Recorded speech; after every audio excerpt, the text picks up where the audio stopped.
bad news ito sa mga anti-Marcos. Pero nag-uumapaw na good news naman ito sa buong nagkakaisang Pilipino. Pangulong Bongbong Marcos, viral matapos ang matinding pasabog ngayong araw. Imagine mga kababayan, 40 years in the making, ngayon lang na isakatuparan ang matinding proyekto na ito dahil sa pagmamahal na din at dedikasyon ni PBBM sa ating bansa. Sasabihin ng iba na walang ginagawa, pero tignan nyo naman mga kababayan, halos araw-araw ang good news na dala ng ating mahal na Pangulong BBM. Kaya naman, wag na natin itong patagalin pa. Samahan niyo ako at sabay-sabay nating alamin ang mga maiinit na balita sa araw na ito.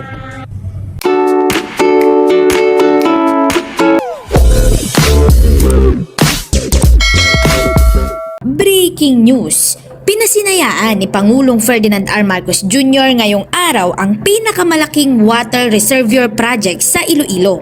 Ang inaugurasyon ng water reservoir project, ang pinakamalaking water dam sa labas ng Luzon, ay naganap mahigit 40 years in the making matapos ang unang yugto nito noong 1982 sa panahon pa ng ama ng Pangulo na ang dating Pangulong Ferdinand Edralin Marcos Sr. Ang mga dam sa Halaur River Multipurpose Project Stage 2 ay umaabot na sa mahigit 80 kilometers na may saklaw na lugar na 31,840 hectares. Nasa 25,000 naman na magsasaka ang inaasahang makikinabang sa proyektong ito ng National Irrigation Administration. Ang makasaysayang ceremonial groundbreaking nito ay ginanap noong February 21, 2013. Ang aktual na pagsisimula ng mga gawaing sibil gayunpaman ay nagsimula noong April 10, 2019. Mahigit 40 years pagkatapos ng makumpleto ang unang yugto nito noong 1982. Sa talumpati ng mahal na Pangulo, sinabi ni PBBM na ang Halaur River Multipurpose Project 2 ay may tatlong pangunahing bahagi. Ito ay ang pagpapaunlad ng irigasyon, pamamahala sa kapaligiran at watershed, at pagpapaunlad ng institusyon. Ang proyekto ay nagkakahalaga ng higit 20 billion pesos. Sinabi ni Pangulong Marcos na ang bahagi ng tubig mula sa reservoir ng mataas na dam ay gagamitin upang matustusan ang komersyal at industrial na bulk water na kinakailangan ng Iloilo City at mga kalapit na munisipalidad. Aniya, ang proyektong ito ay inaasahang makabuo ng 6.6 megawatts ng hydroelectric power na makakatulong sa pandagdag ng supply ng kuryente sa isla ng Panay.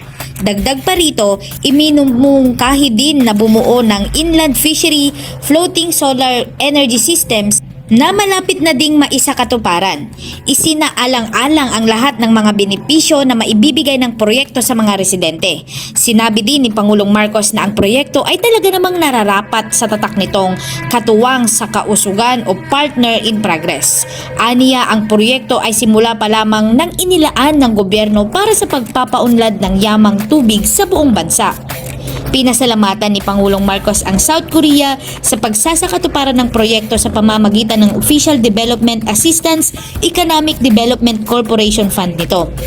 Ipinaabot din ni Pangulong Marcos ang kanyang pasasalamat sa mga empleyado ng National Irrigation Administration na walang pagod na nagsumikap para maisakatuparan ang mga ganitong proyekto para sa mga magsasaka at sa kanilang mga walang humpay na paglilingkod sa bansa. Noong nakaraang buwan, ang Halaur River Multipurpose Project Stage 2 ay may kabuuang accomplishment rate na 75.51% na may tatlong dam na naganap na matapos at 49.05 kilometers ng line canal ang naitayo na.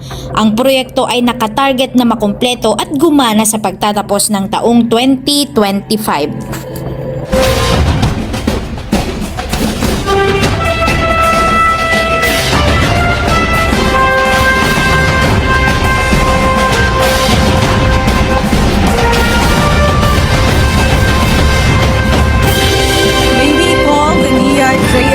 Officials to come forward. LGUs and partner agencies, please stand by.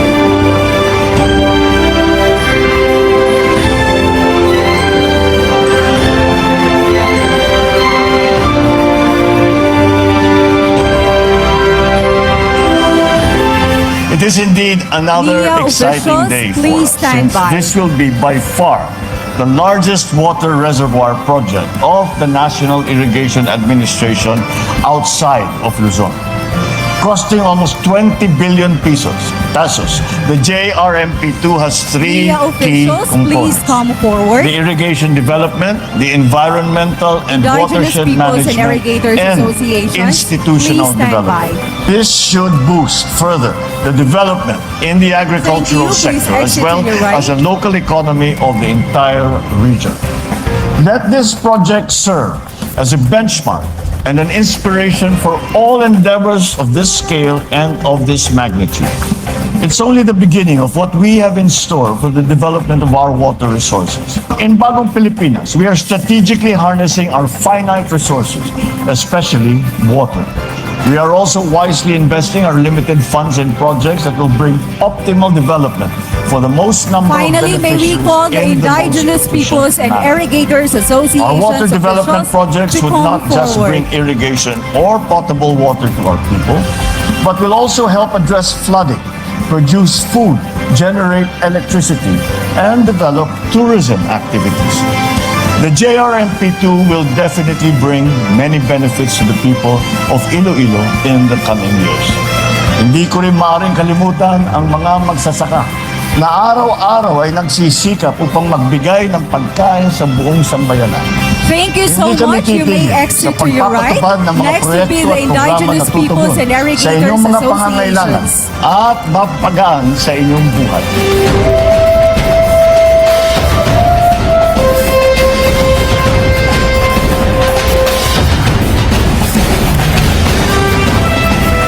Malaki po ang maitutulong sa amin as a farmer po. Kasi pag na-open na po yung dam, makakandak po kami ng tatlong cropping po in a year at makadagdag po ito sa cropping intensity po ng mga farmer namin at malaking maitutulong dito sa ikabubuhay namin, sir.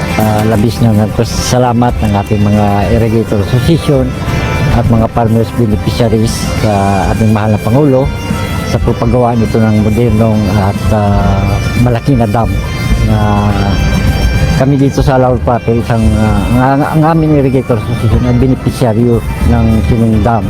So isa yun yung pribileyo na may bibigay sa aming mga magsasaka sa ilang kabuhayan.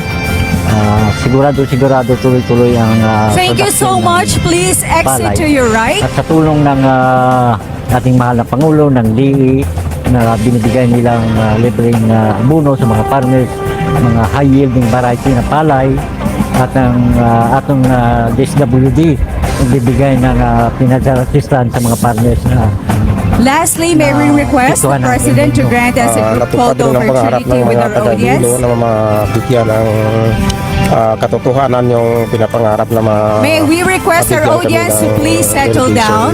sa buong Please probinsya settle ng down. Iloilo. So sa mahal na Pangulo, ulit ko, napapasalamat kami sa kanya. Lahat ng mga farmers ng taga-Iloilo, taos puso po nagpasasalamat sa kanya.